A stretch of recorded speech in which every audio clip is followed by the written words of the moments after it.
ఆదిలక్ష్మి వంటలు ఈ రోజు మనం వంకాయ పచ్చనిపప్పు కూర ఎలా చేసుకోవాలో చూద్దాం రండి.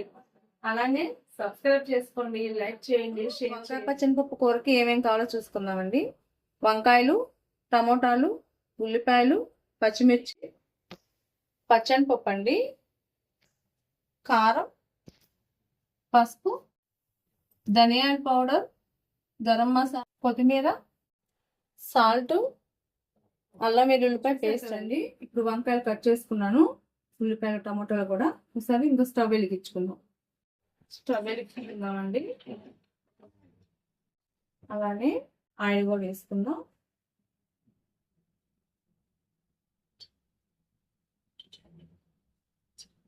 ఇప్పుడు ఆయిల్ కాగిందండి.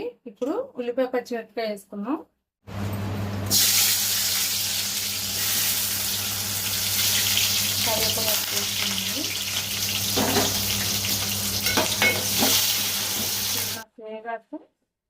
అల్లం వెల్లుల్లి పేస్ట్ కూడా వేసుకుందామండి.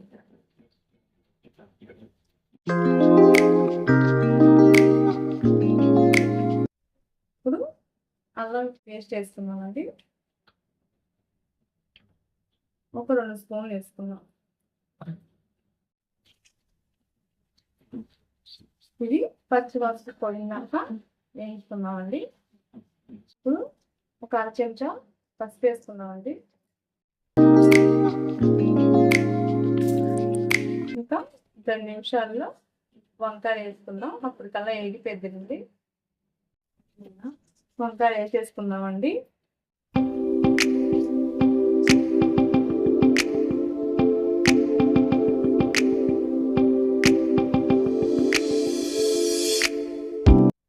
నేను 1/4 కిలో వంకాయ తీసుకున్నానండి. ఇంకొక 2 ఎక్స్ట్రానే ఉన్నాయి. పచ్చనిపప్పు వేసుకుందామండి. నేను ఒక 50 గ్రాములు తీసుకున్నానండి. 1 గంట నానబెట్టుకుంటే సరిపోతుంది. నేనైతే కొంచెం త్వరగా కావాలని 2 విజిల్స్ రానిచ్చానండి కుక్కర్లో వేసి. అలానే 1 స్పూన్ సాల్ట్ వేసుకున్నాం. ఇంకొక 1/2 చెంచా.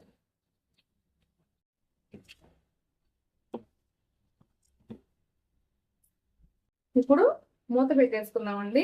2 నిమిషాలు మూత తీసి ఒకసారి కలుపుకుందామండి. మగ్గినాయండి. అలానే టమాటాలు కూడా వేసేసుకుందాం. కాసేపు మూత పెట్టేసుకుందాం. ఇప్పుడు మూత తీసి కలుపుకోవాలండి.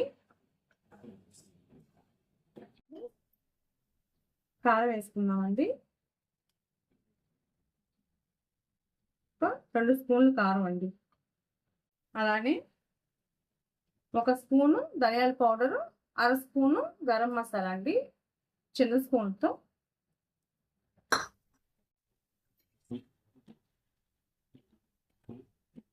ఇప్పుడు కొంచెం వాటర్ వేసుకుందామండి.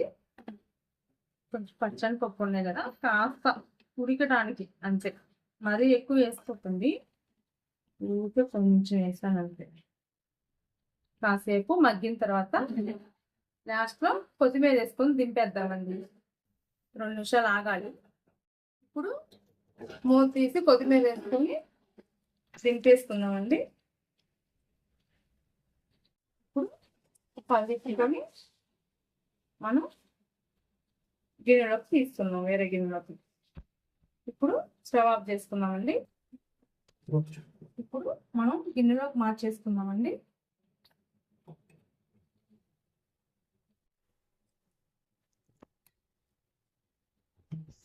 మన వంకాయ పచ్చనిపప్పు కూర తయారైపోయిందండి. కొంచెం కొత్తిమీర వేసుకుందాం.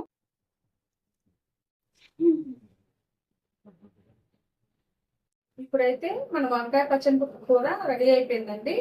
ఆదిలక్ష్మి వంటలు ఛానల్ని సబ్స్క్రైబ్ చేసుకోండి, లైక్ చేయండి, షేర్ చేయండి.